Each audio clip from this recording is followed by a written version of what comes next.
Hey there, this is Marvin at AxoCamera, and we're just going to go through the Kodak S100EF camera that we have right here. So to turn it on, you'll just flip this part open, and of course this runs just on 2 AA batteries. So when you get that open, that's going to turn the camera on. We have a flash switch, which is right here. That's in the on and off position, so right now the flash is off, and if we switch it that way, the flash is on. So when the flash is engaged, you'll hear it kind of sounds like Iron Man charging up, and that's how you know that it's on. It also has this flash ready button on the back here.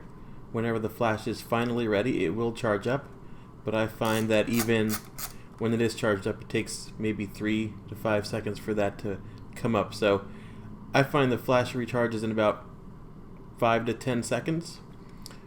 It really depends on how much your battery charges at.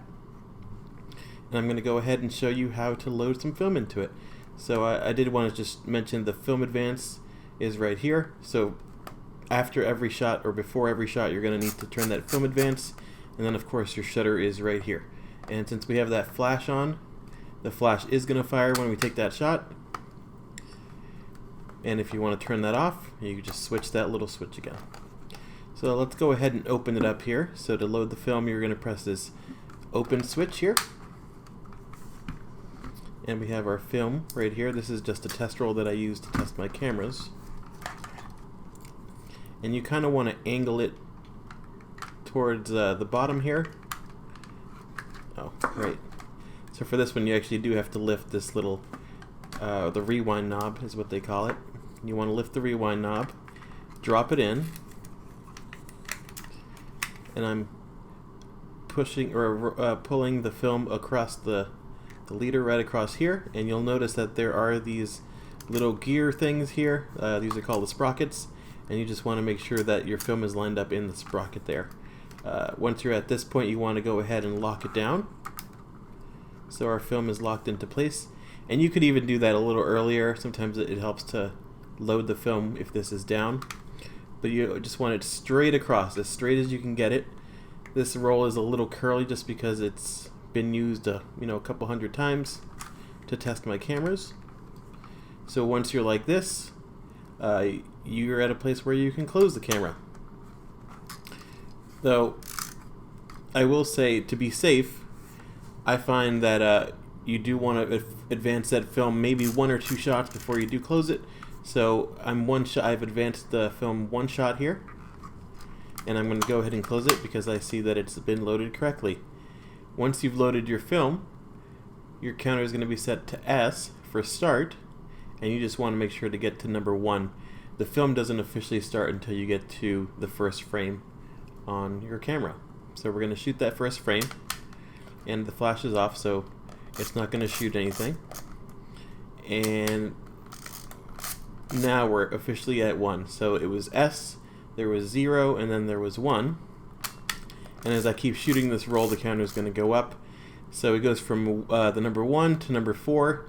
There's kind of a 2 and 3 in between, so it doesn't have every number. You just kind of have to guess where you are. You're going to be right now at any point between 1 and 4, and we know that we're on frame 2 just because I've been watching it. So frame 2, frame 3, and now you see we're at frame 4 there.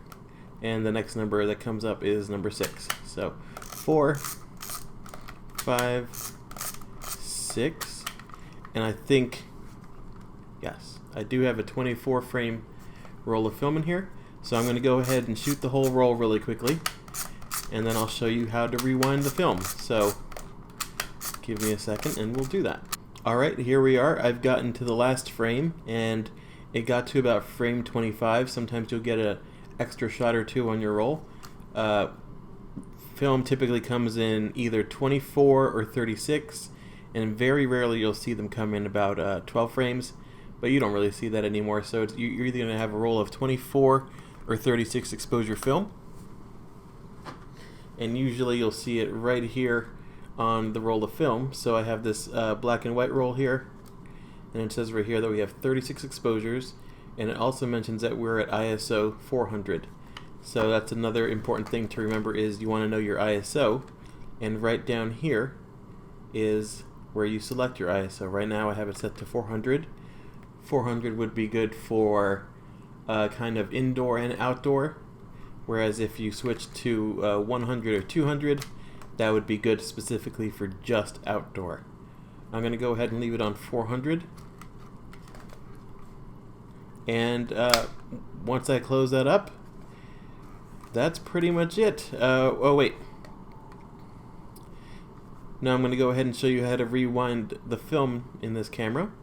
So you'll need to engage this button down at the bottom before you can rewind it. If you try to shoot it, it won't let you shoot it. It'll just be stuck. So we want to press this button to allow us to rewind the film. So push down on that. And then you can pull this little knob up.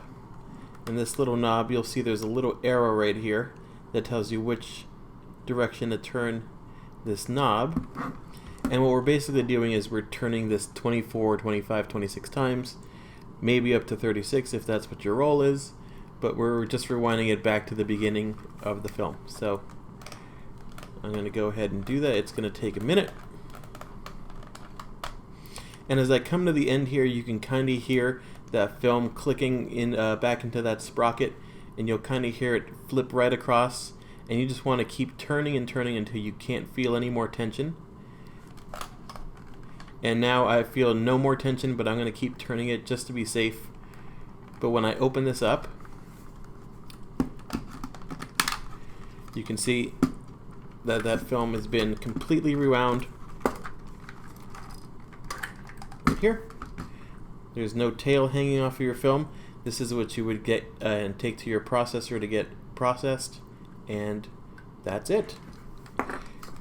That was the Kodak S100EF camera. Good luck.